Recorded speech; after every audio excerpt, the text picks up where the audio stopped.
আচ্ছা, ওই যেহেতু মোবাইল যারা তুলছে, আমি তো অত বড় সেলিব্রিটি নেই, আমার তো নামায় ফেলে যখন সামনে কথা বলে তখন তুলিয়ে।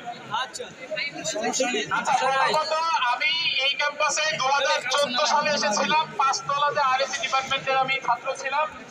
এখানকার রোভার স্কাউটের সিনিয়র রোভারম্যান ছিলাম। 2018 সালে আমি এই প্রতিষ্ঠান থেকে বের হয়েছি। এখন আপনাদের সাবেক শিক্ষার্থী, সাবেক ভাই। আপনারা যে দাবিগুলো দিয়েছেন, এই 19টি দফা, 19টি দাবি, 29টি যে দাবি দিয়েছেন, বিশ্বাস করেন আমরা যখন ছিলাম এই সমস্যাগুলো আমাদের আমলে, এবং প্রত্যেকটা দাবি সুস্পষ্ট এবং প্রত্যেকটা দাবি যৌক্তিক। এবং আমার কাছে এটা ভেবে ভালো লাগছে যে আমি যেহেতু ঠাকুরগাঁয়ে আছি, আমার সব বন্ধুরা চাকরি করে ঢাকায়, সবাই ভালো স্যালারি পাই, আমি অল্প স্যালারিতে ঠাকুরগাঁয়ে আছি। তারপরেও এটা দেখে ভালো লাগছে যে এই দাবিগুলো এতদিন পরে হলেও আমাদের ভাইয়েরা সংস্কারের জন্য আওয়াজ তুলছে। সকালবেলা যখন মানে আমার তো লাইফ থাকে, যেহেতু সাংবাদিকতা করি, তখন ভাবলাম শার্টটা পরবো, তখন ভাবলাম যে সবাই তো সাদা পরবে, আমি আজকে এদের সঙ্গে সামিল হবো, সাদা শার্ট পরেই যাবো, যে এই দাবিগুলো আসলে আমাদের আমলকার দাবি, এমন হলেও এটা বাস্তবায়ন চাই। এই কারণে আমি আপনাদের দাবিগুলোর সাথে একমত পোষণ করছি, এবং আমি আপনাদের পক্ষ থেকে স্যারের কাছে আহ্বান করতে চাই। এবং আরেকটা বলে থাকি, আমাদের যিনি প্রিন্সিপাল স্যার আছেন, ইনিও আমাদের মতো বৈষম্যের শিকার। স্যার একটি আলাদা ভাবে নিজেকে লালন করে বলে, ওনাকে ঢাকা থেকে ঠাকুরগাঁয়ে 500 কিলোমিটার দূরে ট্রান্সফার করে দেওয়া হয়েছে। গত 16 বছরে যে আমাদের ক্ষত হয়েছে, এই ক্ষত আসলে 16 দিনে পূরণ করা সম্ভব না।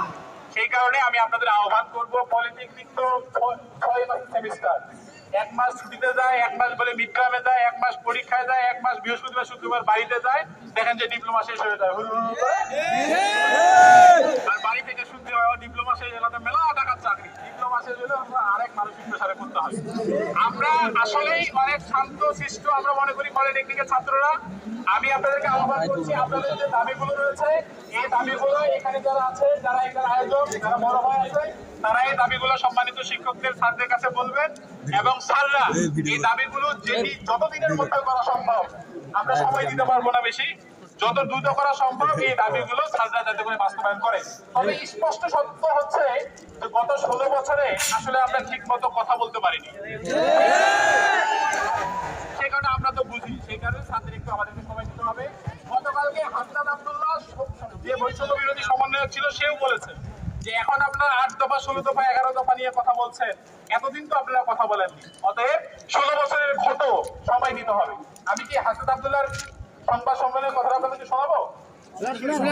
আমি আপনাদেরকে একটু শোনাই। গতকালকে হাসনাত আব্দুল্লাহ প্রেস কনফারেন্স করছে বৈষম্য বিরোধী ছাত্র আন্দোলনে যে সমন্বয়ক, সে বলছে এখন আপনারা 8 দফা 16 দফা নিয়ে আন্দোলন করছেন, কিন্তু আপনাদেরকে সময় দিতে হবে। আপনারা তো 16 দিনে এই কাজটা আপনারা করতে পারেন। আমি তার ক্লিপটা আপনাদেরকে শোনানোর চেষ্টা করতেছি। আর আমার কথা হচ্ছে, শোনা যাচ্ছে? এমন একটা ক্ষত সৃষ্টি হয়েছে, মাইকটার উপরে ওঠেন, প্রত্যেকটা মানুষের সরি আমি আরেকবার 16 বছরের ক্ষত কখনোই 16 দিনে কখনোই শুকায় না, তার জন্য সময় দিতে হয়। আপনারা এখন প্রত্যেকটা জায়গায় যেভাবে আন্দোলন করছেন বিভিন্ন দাবিতে, 4 দফা, 8 দফা, 10 দফা, বিভিন্ন দাবিতে আন্দোলন করছেন, কেউ চাকরি জাতীয়করণের জন্য আন্দোলন করছেন, স্থায়ী হওয়ার জন্য আন্দোলন করছেন, প্রমোশনের জন্য আন্দোলন করছেন, বদলির জন্য আন্দোলন করছেন। দেখুন, একটা 16 বছরে একটা ডিফল্ট সিস্টেমকে এটাকে স্বাভাবিকীকরণের জন্য সরকারকে একটা নির্দিষ্ট সময় দিতে হবে। এখন আপনারা এই একটি সংকটকালীন সময়টিকে পুঁজি করে যদি আপনারা অস্থিতিশীল করতে চান, তাহলে আমরা ধরে নেব যে আপনারা এই অন্তর্বর্তীকালীন সরকারকে আপনারা বিতর্কিত করার চেষ্টা করছেন। এর আগে আপনাদের বলতে চাই, সে বলছে এটা সময় দিতে হবে। এই 16 দিনেরটা যদি আপনি অস্থিতিশীল পরিবেশ এখন দফা নিয়ে আসেন, তাইলে আসলে এটা হবে না। সেই কারণে যেহেতু আপনারা ছাত্র, আপনাদের পাওয়ার হচ্ছে সমন্বয়করা, সেই কারণে তাদের কথায় এন্ট্রি দিয়ে বা তাদের বিপক্ষে আপনারা করে ফেলান, তাহলে এটা কিন্তু আমরা আমাদের পাওয়ারটা দেখানোর চেষ্টা করছি। সেই কারণে আপনাদের দাবি দাবা আছে, ঠান্ডা মাথায় যদি ছাত্ররা মেনে নেয়, আলটিমেটলি আমরা সফল। এটার জন্য যে স্লোগান দিয়ে শরীরটা গরম করে শরীর থেকে ঘাম ঝরাইতে হবে, এটা মুখ্য বিষয় না। স্বাধীন তো হয়ে গেছে, নতুন করে আসলে স্বাধীন করবে। এখন যারা তোমরা আছো, তোমরা তোমাদের পক্ষ থেকে কথা বলো, স্যাররা কথা শুনবে। স্যাররা আশা করা যায় আমাদের এই দাবিগুলো স্যাররা মেনে নিচ্ছে। বলো তোমাদের পক্ষ থেকে যে আমার যেটা কথা হচ্ছে যে আমাদের যে টিপিআই পরিবার গ্রুপ আছে এবং আমাদের প্রিন্সিপাল স্যার থেকে শুরু করে সব স্যারই সোশ্যাল মিডিয়াতে অবশ্যই সক্রিয়। আমরা এটা দেখছি এবং উনি বিভিন্ন সমস্যার সমাধান কমেন্টে হোক বা যেভাবে উনি দিয়েছে, উনি যেহেতু আমাদের সকল বিষয়ে অবগত, তাহলে তো উনি আমাদের ডাকে আগেই বলতে পারতো, বা ওনারা কালকে একটা মিটিং করছে, কালকে ওনারা বলতে পারতো, ছাত্রদের ডাকতে পারতো যে তোমরা কালকে ক্লাসে আসো, তোমাদের সকল অভিযোগ আমরা আমাদের কথা হচ্ছে যে আমরা এখানে কোনো স্যারের বা কোনো ব্যক্তি একান্তভাবে আমরা পদত্যাগের দাবি নিয়ে এখানে কেউ আসি নাই। প্রতিটা ক্ষেত্রে তৃতীয় পক্ষ অবশ্যই অবস্থান করে, ঠিক এখানেও তৃতীয় চতুর্থ পক্ষ অবস্থান করছে।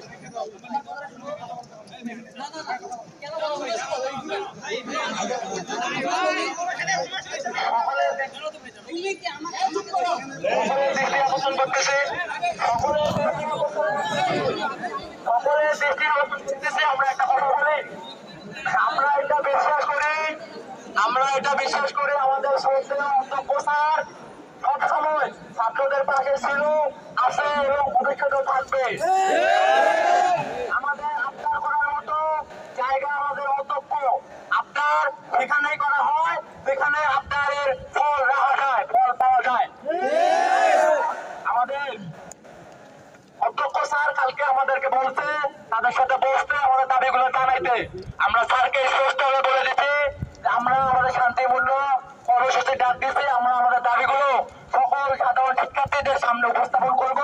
তারপর সকাল 11:30টায় আমরা স্যারের সাথে বসে আমাদের দাবিগুলো নিয়ে আলোচনা করে সেগুলো বাস্তবায়ন করব।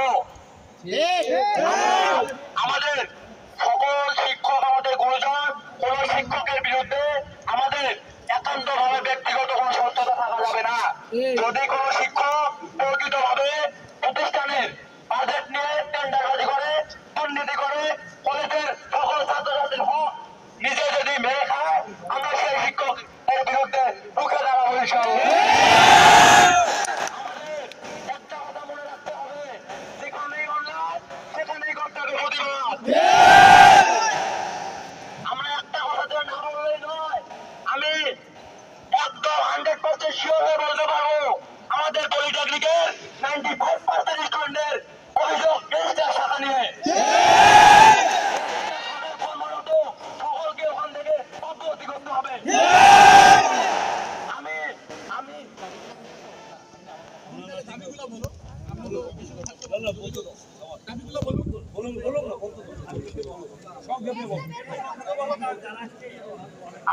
আমরা দাবিগুলো আবার বলতেছি, কারণ আমাদের এখানে অধ্যক্ষ স্যার আছে, আমাদের শ্রদ্ধেয় গুরুজনরা আছে। আমরা চাই তারা আমাদের দাবিগুলো শুনুক এবং আপনারাও ভালোভাবে আমাদের দাবিগুলো শোনেন। আপনারা যদি চান আমি কি প্রথম থেকে আবার শোনাবো? স্যার বুঝতে পারে, স্যার দেখতেছে না।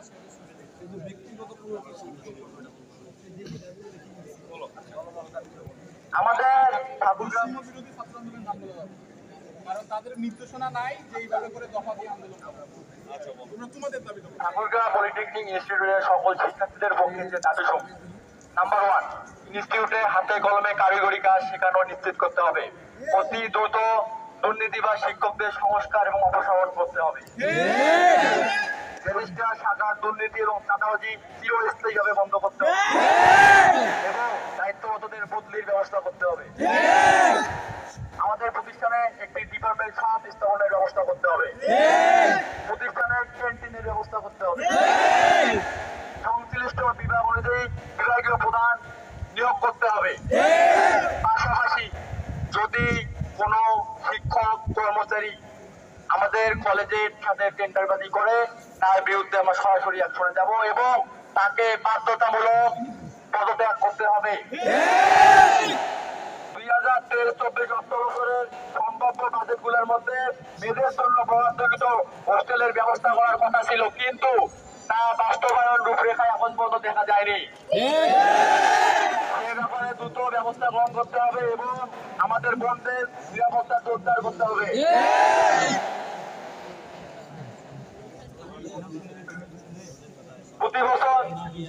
প্রতি বছর বনভোজন এবং ইন্ডাস্ট্রিয়াল ব্যবস্থা করতে হবে।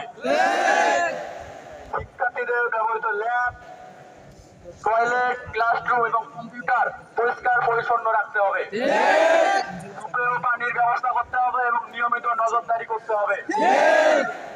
খণ্ডকালীন শিক্ষকদের বেতন নিশ্চিত করতে হবে, পাশাপাশি তাদের যোগ্যতা অনুযায়ী তাদেরকে সঠিক মর্যাদা প্রদান করতে হবে। ইনডোর কিংবা আউটডোর গেমসে ছাত্রদের সহায়তা নিশ্চিত করতে হবে। শিক্ষকদের ব্যক্তিগত ছাত্র হাসিল এবং প্র্যাকটিক্যাল ওয়ার্ক নিয়ে ভয়ভীতি প্রদর্শন বন্ধ করতে হবে। প্রতিষ্ঠানকে কারো ব্যক্তিগত সম্পত্তি ভাবা যাবে না। শিক্ষকদের নির্দিষ্ট আচরণবিধি রাখতে হবে। আইডি কার্ডের মান উন্নয়ন করতে হবে। সাংস্কৃতিক অনুষ্ঠানের নামে অপসাংস্কৃতিক চর্চা বন্ধ করতে হবে। সেই সাথে বহিরাগতদের প্রবেশ নিষিদ্ধ করতে হবে। বিদায়ী অনুষ্ঠান এবং নবীন বরণের ব্যবস্থা প্রতিষ্ঠান থেকে ব্যবস্থা গ্রহণ করতে হবে।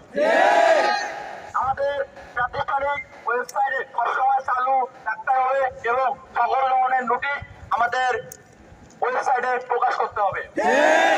প্রতিষ্ঠানের ভিতরে এবং বাইরে সকল অপরাজনীতি বন্ধ করতে হবে।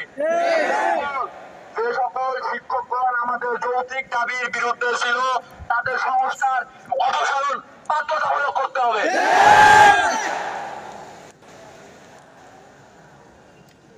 সকল প্রকার বাজেট টেন্ডার সম্পর্কিত তথ্য পিডিএফ আকারে বিবৃতি সহ উপস্থাপন করতে হবে।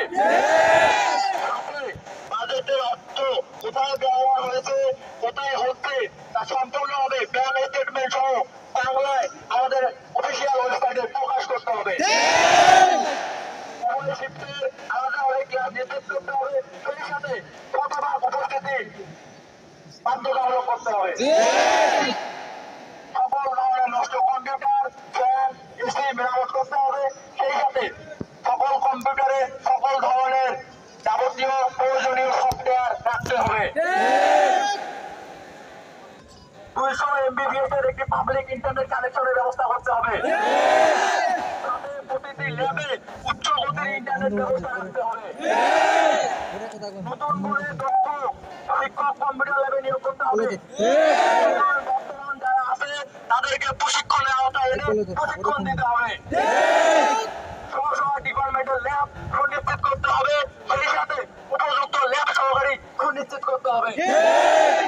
প্রতিষ্ঠান সংস্কারে এই কথাটা আমরা সবাই মনোযোগ দিয়ে শুনবো। সকল ছাত্রদের দৃষ্টি আকর্ষণ করি, অধ্যক্ষ স্যারের দৃষ্টি আকর্ষণ করি। প্রতিষ্ঠান সংস্কারে উদ্যোক্তাকারী শিক্ষার্থীদের ব্যাপারে কোন প্রকার যেন হয়রানির শিকার না হয় তারা এই বিষয়ে আমাদের যথাযথ নিশ্চয়তা প্রদান করতে হবে। যদি আমাদের আন্দোলনকৃত শিক্ষার্থীকে কোন রকম ভয়ভীতি দেখানো হয়, তাকে হয়রানি করা হয়, আমরা শান্তি সমাবেশ ভুলে গিয়ে বিক্ষোভ মিছিলে এবং এটা আমাদের মাননীয় অধ্যক্ষ স্যারকে নিজে এটা দেখতে হবে, নিজেকে নজরদারিতে রাখতে হবে।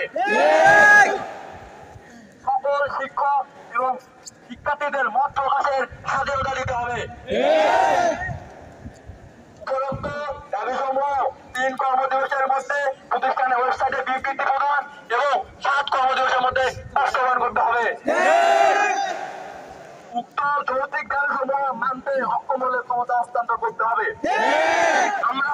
আমরা আমাদের ছাত্রের উপর প্রয়োগ সৃষ্টি করবো না। আমরা বেশ কিছু জায়গায় ছাত্রদেরকে আমরা সময় দিব। আমি যদি উদাহরণস্বরূপ বলি,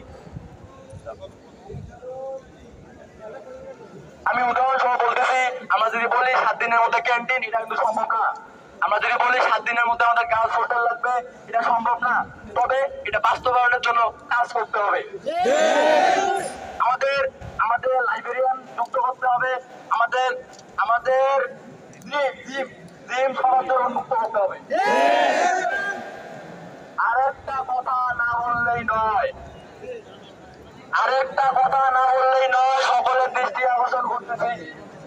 আপনাদের হয়তো মনে প্রশ্ন আসতে পারে যে আরেকটা কথা যদি না বললেই নয়, তাহলে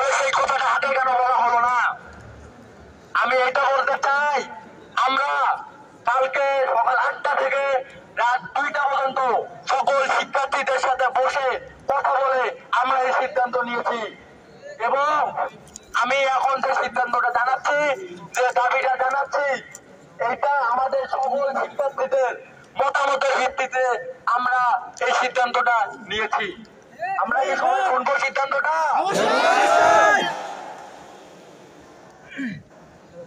কথা শেষ না হলে কেউ চিল্লাবো না, কথা শুনবার। আমাদের শ্রদ্ধেয় সঞ্জয় বণিক স্যার, ইনস্ট্রাক্টর ও বিভাগীয় প্রধান আর্কিটেকচারের কাছে তার সমস্ত সম্পত্তি হিসাব গ্রহণ সহ 24 ঘন্টার মধ্যে তাকে বদলি করতে হবে। আমরা কি এটার সাথে একমত? আমাদের দাবি মানতে হবে।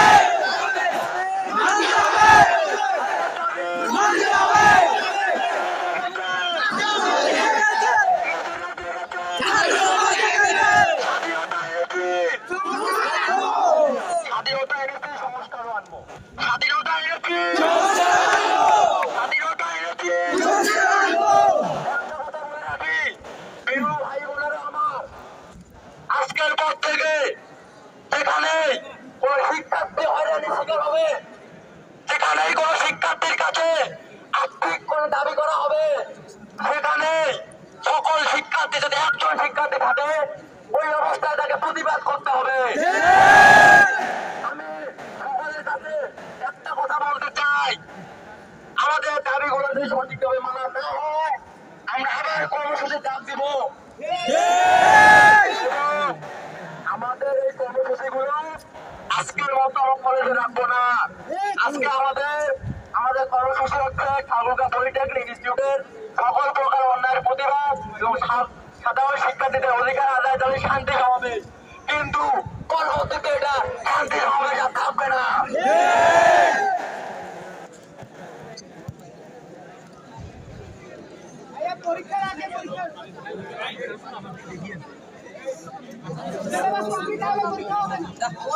আমি একটা খালি কথা বলি, আপনাদের যে 29টা দাবি আছে প্রত্যেকটার সাথে আমি একমত, এতে কোনো সন্দেহ নাই।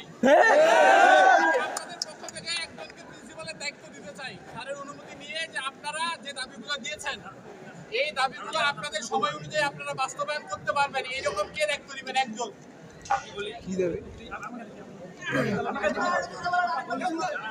আমরা একজনকে দায়িত্ব দিতে চাই, যে ঠাকুরগাঁ পলিটেকনিকের প্রিন্সিপালের দায়িত্ব দিবেন। উইথিন 3 days এর মধ্যে আপনারা এই সলিউশনগুলো করে দিবেন। আমরা সাধারণ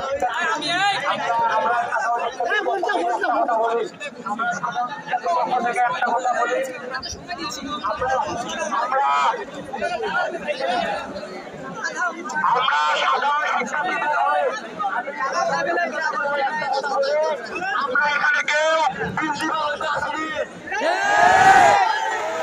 আমি আগে স্পষ্ট হয়ে বলেছি, যেসব দাবি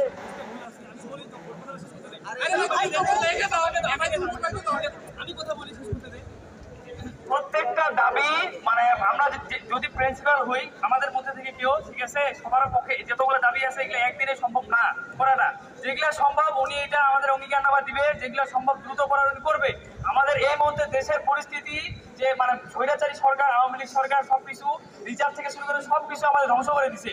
এইটা সম্পূর্ণ আমাদের মানে উপরের দিকে যাইতে সময় লাগবে। স্যার আমাদেরকে এইটা অঙ্গীকারনামা দিবে যে তোমাদের যে দাবি আছে এটা হচ্ছে উনি আমাদের অঙ্গীকারনামা দিবে, যে উনি এটা বরাবর আস্তে আস্তে যেভাবে যেটা দ্রুত করা সম্ভব দ্রুত করবে, যেটা করা সম্ভব না ওটা উনি চেষ্টা করবে। এবং উপর লেভেল থেকে যেমন কোনো কিছু একটা মহিলা হোস্টেল নির্মাণ বা আমাদের যে কোনো ছাত্রাবাস যদি নির্মাণ করতে হয়, সেক্ষেত্রে ওইটা ফান্ড থেকে টাকা বিল পাস করতে হয়, প্রসেসিং অনেক কিছু আছে, সেটা একদিনে সম্ভব না। আমরা এই আন্দোলনটা করতেছি, এটা এখানে আমাদের ছাত্রের সামনে করতেছি, মন্ত্রণালয়ের সামনে কিন্তু আমরা করি নাই। সেক্ষেত্রে এইনারা আমাদের অধ্যক্ষ মন্ত্রণালয়ে সেটা উপস্থাপন করবে, করার পরে আমাদের যারা সমস্যা তিনি এই বিষয়ে কাজ করবে, এটা আমাদেরকে তিনি কালকে অবগত করছেন, ঠিক আছে। সেক্ষেত্রে আমাদের কোনো রকম মানে কারো মানে কোনো কিছু করার দরকার নাই। সেক্ষেত্রে স্যার আমাদেরকে আজকে অঙ্গীকারনামা দিবে যে ওনার যত দ্রুত সম্ভব এই দাবিগুলোর মধ্যে যেটা একবারে মানে দ্রুত করা সম্ভব এটা উনি করবে। আর যেটা মনে করো যে সময় সাপেক্ষ সেটা উনি সময় নিয়ে আস্তে আস্তে করবে।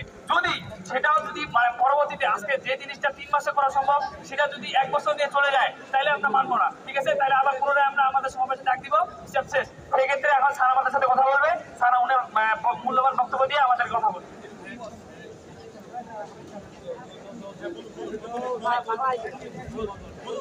একটা কথা অবগত হই, আজকে আমাদের এই দাবিগুলো যৌক্তিক না অন্যায়। আমাদের কাছে কিছু কিছু তথ্য আছে যে আমাদের এই যৌক্তিক দাবিতে কয়েকজন শিক্ষক তাদের শিক্ষার্থীদের ক্লাসের শিক্ষার্থীদেরকে বলা হয়েছে তারা যেন আমাদের এই যৌক্তিক দাবিতে অংশগ্রহণ না করে এবং তাদেরকে ভয়ভীতি দেখানো হয়েছে যে তাদেরকে পরীক্ষায় পাস করতে দিবে না। আমরা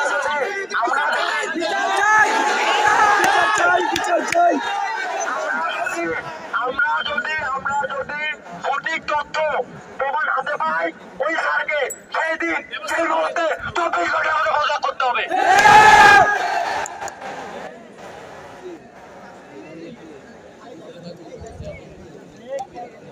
ধন্যবাদ সকলকে। আপনাদের এই যৌক্তিক দাবিতে আমি একমত। আমি ঠাকুরগাঁও সরকারি কলেজ থেকে মাস্টার্স কমপ্লিট করেছি, যদিও আমি এই কলেজের স্টুডেন্ট না, কিন্তু ছাত্রদের যে যৌক্তিক আন্দোলন সেই যৌক্তিক আন্দোলনে আমি একমত। কিন্তু আপনাদের সকলেই বুঝতে হবে, বর্তমান এই ডালিমবাজ সরকার দীর্ঘদিন ক্ষমতা থাকাকালীন এই দেশটাকে একেবারে অর্থনৈতিকভাবে শূন্য করে দিয়েছে, লুটপাট করেছে তারা। আর আপনারা দেখেছেন প্রত্যেকটি শিক্ষা প্রতিষ্ঠানে সন্ত্রাসী বাহিনী প্রতিনিয়ত গন্ডগোল করেছে। কিন্তু বর্তমান এই ছাত্র জনতার আন্দোলনের পর আপনারা দেখেছেন যে সারা বাংলাদেশেই নতুন ভাবে সংস্কার করছে, কিন্তু সংস্কার করতে গিয়ে কিছুদিন সময় দিতে হবে। আপনারা সবাই জানেন কালকে যে সমন্বয়কারীর বক্তব্য দিয়েছে, আমাদের একটা যে কোনো জিনিস আন্দোলন করতে গিয়ে একটা প্রসিডিং দরকার, তাই না? আপনাদের যে দাবি সেই দাবিতে আমি ছাত্র আমাদের যে দাবি সেই দাবির একমত পোষণ করে আমি প্রিন্সিপালকে বলবো যে আপনি শীঘ্রই এই ব্যবস্থা আপনি নেবেন। আমরা কোনো অহিংস দিকে যাব না। আপনারা দেখছেন কিছু হিন্দু সম্প্রদায়ের মানুষদের ভাইদেরকে কিছু ছাত্রলীগ উস্কানি দিচ্ছে না, একটা দাঙ্গা সৃষ্টি করতে চায় এটা শিক্ষা ক্যাম্পাসে। আমরা চাই সুন্দরভাবে সুশৃঙ্খলভাবে একটি সমাধান হোক। আমি চাই সুন্দরভাবে সুশৃঙ্খলভাবে আমাদের প্রিন্সিপাল একটি সমাধান দিবে। আপনারা একমত? ধন্যবাদ।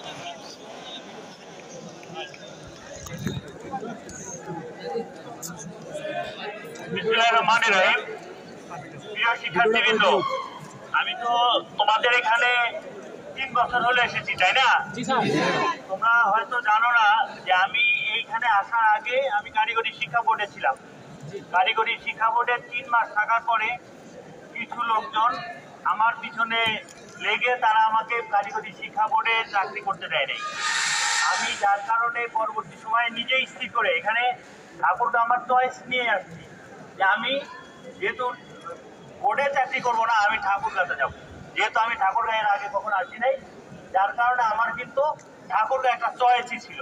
যার কারণে আমি তোমাদের এখানে প্রিন্সিপালে আসছি।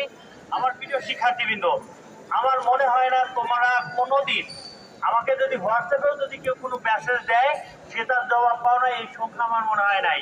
এবং আমার কাছে যদি তোমরা কোনো দাবি কখনো যদি বলে থাকো সেটা আমি মাইনে নেই নাই, এটা আমার মনে হয় কোনো ছাত্র বলতে পারবে না। আমি তোমাদের ছোট্ট একটা ঘটনা বলি। আমি যখন সাতক্ষীরায় প্রিন্সিপাল ছিলাম, আমি একটা গ্রুপে দেখলাম একটা ছাত্র লিখছে যে আমি একটা হোটেলে চাকরি করি, আমি এখনো বেতন পাইনি, যার কারণে ফর্ম ফিল আপ করতে পারতেছি না। আমি এই গ্রুপের লেখাটা দেখার পর ওই ছেলেকে ডাকি নিয়ে আসি, আর পর তার কিন্তু ফর্ম ফিল আপ করিয়েছিলাম। আমি সবসময় ছাত্রদের সাথে তোমরা এখানে যে দাবি দিছ এই দাবির সবগুলো দাবি আমি তোমাদের মেনে নিলাম, কিন্তু আমাকে একটু সময় দিতে হবে। কারণ তোমরা জানো যে আমি গতকাল যে তোমাদের ছাত্র ভাইরা বড় ভাইরা ছিল, আমি কিন্তু তাদেরকে প্রস্তাব দিয়েছি যে তোমরা আমার সাথে আসো বসো। ওরা বলছে যে স্যার আমরা তো দুপুরে খাওয়া দাওয়া করি নাই। আমি বলছি তোমরা আসো, আমি দুপুরে আমি তোমাদেরকে লাঞ্চের ব্যবস্থা আমি করবো। আমি কিন্তু তাও তাদেরকে ডাকছি এবং আমি প্রত্যেকটা ক্লাস কিন্তু জিজ্ঞাসা করছি তোমাদের কি কি সমস্যা। আমি তোমাদের সকল সমস্যাগুলো তোমাদেরকেই সাথে নিয়ে এবং এখানে তোমাদের যে বড় ভাইরা আছে তাদেরকে সাথে নিয়েই এগুলো কিভাবে সংস্কার করা যায়, কিভাবে এগুলো সমাধান করা যায় আমরা করব। যেমন দেখো তোমরা এই দুই পাশে যে বিল্ডিং আছে, এই বিল্ডিং এর জন্য 2 কোটি টাকা বরাদ্দ ছিল। এই কারণ হচ্ছে তোমাদের অনেকেরই ক্লাসরুম নাই। আমাদের কাছে বলছে যে আমাদের বিভিন্ন ক্লাসরুমের সমস্যা। আমি এই দুটা ল্যাব করার জন্য এই 2 তলা করার জন্য 2 কোটি টাকা বরাদ্দ ছিল, কিন্তু সরকার বিগত যে সরকার যখন অর্থ দেশ থেকে লুটপাট হয়ে গেছে এই টাকা কিন্তু আর কন্ট্রাক্টরকে দিতে পারে নাই। যার কারণে কন্ট্রাক্টর দেখো এই কাজ করে 1 টাকাও পায় নাই, এখন বাকি কাজ আর করছে না, কারণ দেশের অর্থনৈতিক অবস্থা খুবই খারাপ। আর তোমাদের কাছে আমি একটা রিকোয়েস্ট করব, সেটা হচ্ছে বর্তমান যে ইন্টারিম গভর্নমেন্ট তারা কিন্তু এখন একটা বিশাল যে সমস্যার মধ্যে আছে। এখন তোমরা যদি সবসময় রাস্তায় আন্দোলন করো তাহলে কিন্তু তোমরা যে রক্ত ঝরিয়েছো, যে 1000 প্রায় স্টুডেন্ট যে রক্ত ঝরে যারা নিহত হয়েছে, সেই রক্তের সাথে আমার মনে হয় বেইমানি করা হবে। কারণ তোমাদেরকে আমার ডকুমেন্টে দেখাইতে পারবো, এখনো কিন্তু বিভিন্ন হসপিটালের স্টুডেন্ট থেকে আমার কাছে যখনই কোনো ধরনের বলা হয় যে এদের জন্য আমাদের অর্থ আদায় করা দরকার, আমি কিন্তু সেখানে কিন্তু ফান্ড দিই। আমি সেখানে টাকা দিয়ে সবাইকে কিন্তু চেষ্টা করি সেই জায়গাগুলোতে সহযোগিতা করার। তোমাদের যে হোস্টেলের কথা বলছো, হোস্টেল করার জন্য আমরা অনেক আগে চিঠি দিয়েছিলাম। এই হোস্টেলটা করার বাজেট ছিল হচ্ছে ইন্ডিয়ান সরকারের সাথে বাংলাদেশ সরকারের এই প্রজেক্ট সম্পূর্ণ বাতিল হয়ে গেছে। ইন্ডিয়ান সরকার 12,000 কোটি টাকা দেওয়ার কথা ছিল, সেই টাকার 1 টাকাও সরকার দেয় নাই। ইন্ডিয়ান সরকার না দেওয়ার কারণে এই প্রজেক্টে বাতিল হয়ে গেছে। আমাদের কিন্তু মহিলা হোস্টেলের জায়গা, ড্রয়িং সবই কমপ্লিট ছিল, কিন্তু এই টাকা ইন্ডিয়ান সরকার না দেওয়ার কারণে এই প্রকল্প বাস্তবায়ন হয় নাই। আর তোমরা যেটা বলছো যে ক্যান্টিন, তারপর তোমাদের এই যে ছোট কলম বা এরকম, আমরা আপাতত ভাবে আমি তোমাদেরকে সামনে খাবারের ব্যবস্থা ওখানে থাকবে, তোমরা সেখানে তোমরা জানো বাংলাদেশের ভিতর সবচেয়ে আধুনিক মেশিন কিন্তু এখানে আছে, যেখানে তুমি টাকা দিবা সেখান থেকে তুমি কিন্তু তোমার প্রয়োজনীয় যে নাস্তার আইটেম সেটা কিন্তু তোমরা নিতে পারবা। এখন বলি তোমাদের এই ভাঙতির সমস্যা, আমরা প্রথমে দিলাম যে 5 টাকার ভাঙতি। এখন সমস্যা হলো কিছু পোলাপান 500 টাকার নোট ভিতরে দিয়ে 5 টাকার জিনিস দিয়ে দেয়, বলে দেখা গেলো আমারও এখানে কোনো ভাঙতি টাকা নাই। আর ওই ছেলেরা প্রত্যেকদিন আমার কাছে অভিযোগ করে, স্যার আমি 45 টাকা দিছি, 50 টাকা দিছি, 5 টাকার জিনিস কিনছি, আমার 45 টাকা ফেরত আসছে না। এখন এত কয়েন আমরা কোথায় পাবো? আমরা কয়েন না পাওয়ার কারণে আমরা এটা করতে পারতেছি না। তবে তোমরা আমাদেরকে আমাদেরকেই সাজেশন দিবা, আমি এখানে আমাদের যে লোক থাকবে তাদের কাছে ভাঙতি টাকা রাখবো, সেই টাকা দিয়ে তোমরা ওইখান থেকে কিনতে পারবা। কারণ এইখানকার যে ভেন্ডিং মেশিন আছে, এই ভেন্ডিং মেশিন বাংলাদেশের প্রথমে বুয়েটে ছিল। এটা আমি সিঙ্গাপুরে যেয়ে দেখে আসছি। আমি সিঙ্গাপুরে দেখে আসার পরে কিন্তু আমি চিন্তা করছি যে তোমাদের জন্য এই ভেন্ডিং মেশিন কেনার, এবং এই ভেন্ডিং মেশিন আরো 2টা আসবে। আমি আরো 2টা টেন্ডার সামনে করা হবে, আরো 2টা ভেন্ডিং মেশিন আসবে, যে যাতে কোনো ছেলে লাইনে দাঁড়ায় থাকতে না হয় এখানে নাস্তা করতে কেনার জন্য। আর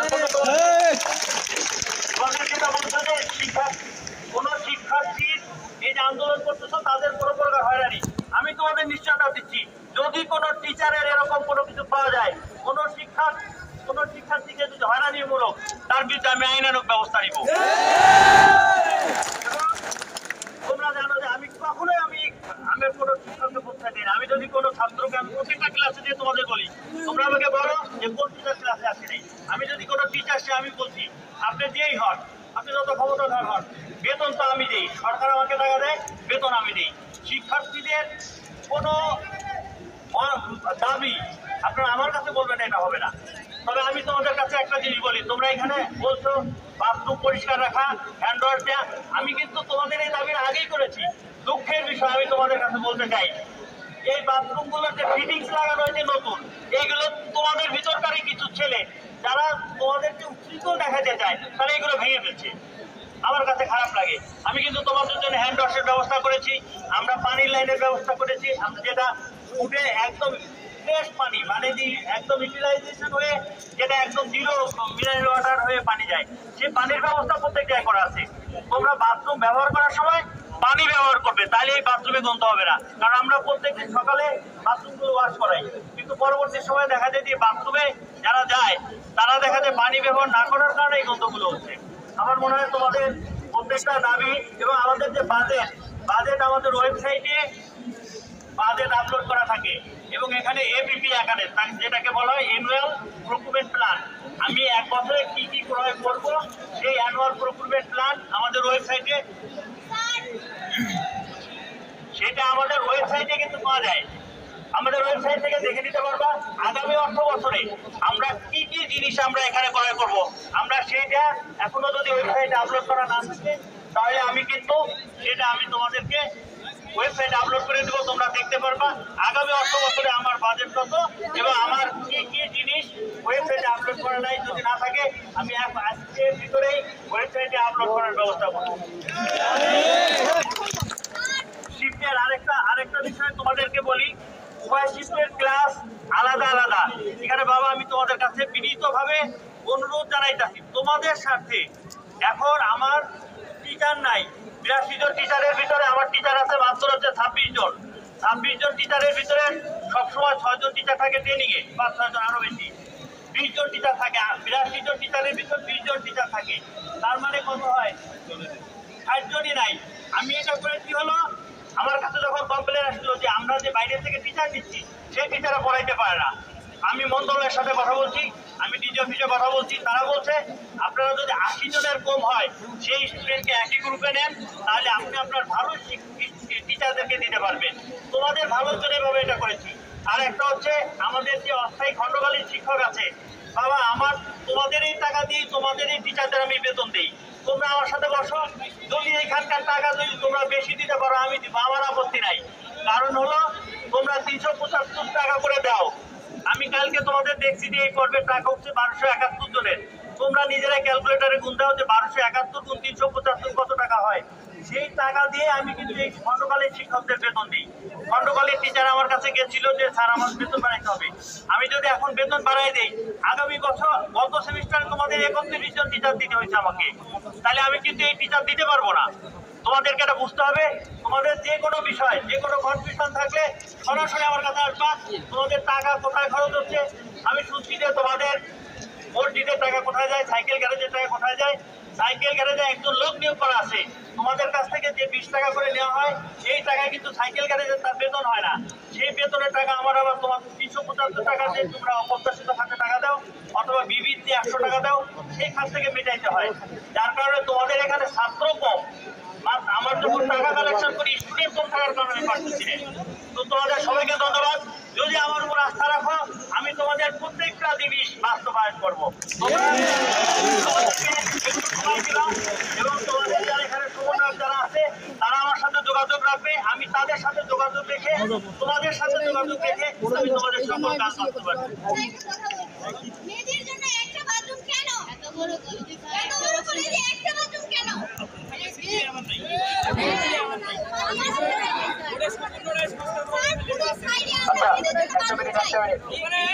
আমি সকলের দৃষ্টি আকর্ষণ করতেছি, আমাদের এখানে শ্রদ্ধেয় স্যাররা আছে, সকল মেয়েদের পক্ষ থেকে আমাদের কাছে একটি মাত্র দাবি তারা প্রদান করলো, এই মাত্র তারা একটি মাত্র দাবি প্রদান করলো। আমি আমাদের শ্রদ্ধেয় স্যারের কাছে পারমিশন চাবো, আপনারা কি স্বাধীনভাবে সেই দাবিটা বলতে পারবো? তাহলে আমি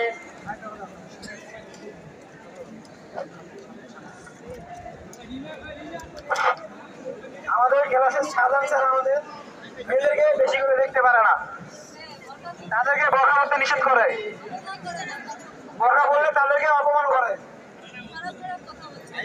মেয়েদের পোশাকের স্বাধীনতা নেই তার কাছে। মেয়েদের নিয়ে বোরকা পরলে উনি মেয়েদেরকে অপমান করে, বলে বোরকার ভিতরে নাকি শয়তান বেশি থাকে, এটা কি মেয়েদেরকে বলে? এই সমস্যাটা নাকি মারা হয়েছে এই কারণে। আমরা এটা ন্যায্য দাবি চাই, প্রতিবাদ চাই। তোমাদেরকে তো আমি কথা দিয়েছি যে যদি কোনো টিচার তোমাদের কোনো বিষয়ে যদি কোনো ধরনের হস্তক্ষেপ করে আমার দরজা সবসময় খোলা। আমি রাত্রে সাধারণত রাত 2টার আগে ঘুমাই না, আমার রাত্রে 2টা পর্যন্ত তোমরা আমাকে ফোন দিতে পারো। আমার মোবাইল নাম্বার আমার মনে হয় সব ছেলেদের কাছে আছে, সেখানে তোমাদের আমার মনে হয় না।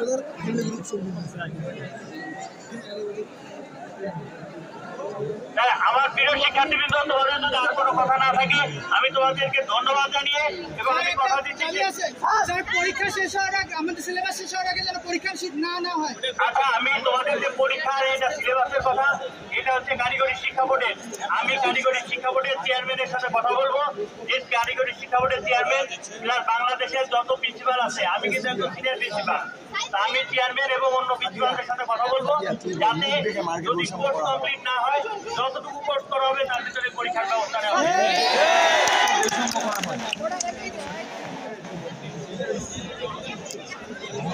বাবা, তোমরা জানো যে আমাদের টিচারটা আমি কিন্তু বলছি, টিচারের ভিতরে মাত্র আমার টিচার আছে 26 জন, ট্রেনিং এর 6 জন থাকলে থাকে 20 জন।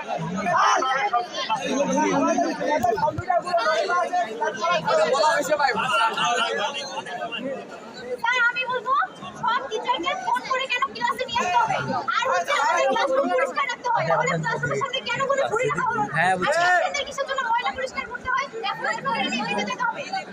সরকারি প্রতিষ্ঠান এখানে একটা ঝুড়ি আসা করা যায়, একটা ঝুড়ি দিতে হবে। স্যার, প্র্যাকটিক্যাল ওয়ার্কগুলো হচ্ছে আমাদের বেস থেকে কেন দেওয়া হয়? প্র্যাকটিক্যাল ওয়ার্কগুলো হচ্ছে থেকে কেন দেওয়া হয়?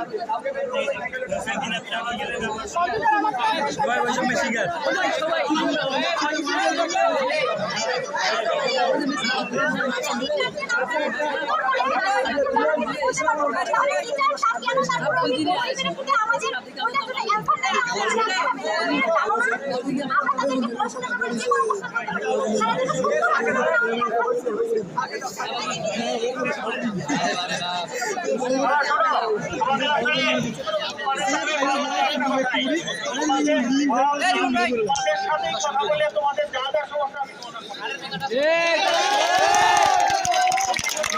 তোমাদের ব্যবহারিক পরীক্ষার নম্বরে কথা বলবো, আমি তোমাদের একটা জিনিস ক্লিয়ার করি। তোমাদেরই দাবি করছো, কালকে আমার কাছে একটা কাগজ আছে যে 90% হাজিরা না থাকলে তাদের পরীক্ষা না দেয়া। আমি গত পরীক্ষায় তোমাদের ছাত্র ছিল 2200, 1800 ছাত্র ছিল উপস্থিতি, 400 ছেলে ছিল না। আমি যদি 400 ছাত্রকে পরীক্ষা দিতে না দিতাম, তাহলে তো তোমরা আমার কোথায় নিয়ে যেতাম? তাহলে আমি এখন কোথায় যাবো বাবা?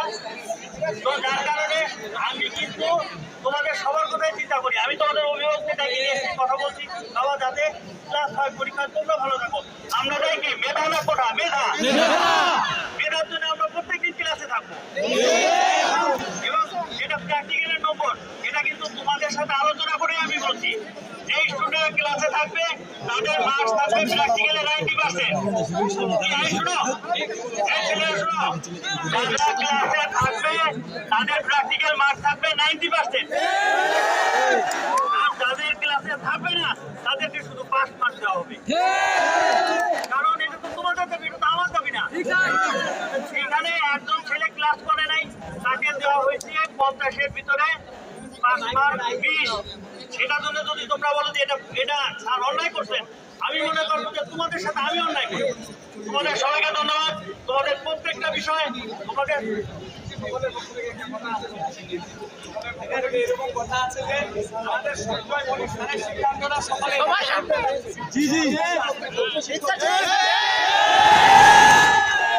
সঞ্জয় বণিকের বিষয় বলছে যে তার বদলির বিষয়, এটা তো আমি করতে পারি না। আমি ডিএসআর সাথে কথা বলবো, ডিএসআর সাথে কথা বলে আমি তোমাদের যারা সিনিয়ররা আছে আমি তাদেরকে জানাবো যে ডিএসআর এই কথা বলছে এবং আমি মিনিস্ট্রিটা দরকার হলে মন্ত্রী ইয়ার আমাদের। তোমরা জানো যে এখন একটু টালমাটাল অবস্থা। আমাদের অনেকগুলো প্রিন্সিপাল কিন্তু যারা অনেকগুলো প্রিন্সিপাল বিভিন্ন প্রতিষ্ঠানে পদত্যাগ করে তারা কিন্তু ডিজে অফিসে সংযুক্ত রয়েছে, তারা কিন্তু কোনো পোস্টিং দিতে পারে নাই। কারণ হচ্ছে এখন ফাইল গেলে ফাইলে কাজ হচ্ছে না, কোনো বদলি খুবই সমস্যা হচ্ছে, আমাদের বেতন ভাতাদি সব কাজেই সমস্যা হচ্ছে। আমাদের দৃষ্টি আকর্ষণ করতেছে। আমি এই মুহূর্তে আমি সকলকে একটা অনুরোধ করব, আপনারা সবাই মাঠের এক সাইডে বারান্দা অবস্থান করেন। আমরা যে কয়জন আছি আমরা এই মুহূর্তে আমাদের শ্রদ্ধেয় অধ্যক্ষ স্যারের সাথে বসবো এবং অফিসিয়াল ভাবে তার কাছে ডকুমেন্টলি বিবৃতি নিয়ে আমরা আমাদের কর্মসূচি সমাপ্ত ঘোষণা করবো ইনশাআল্লাহ। এর আগে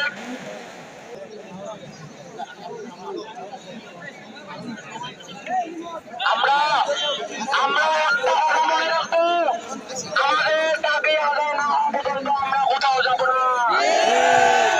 একটা কথা মনে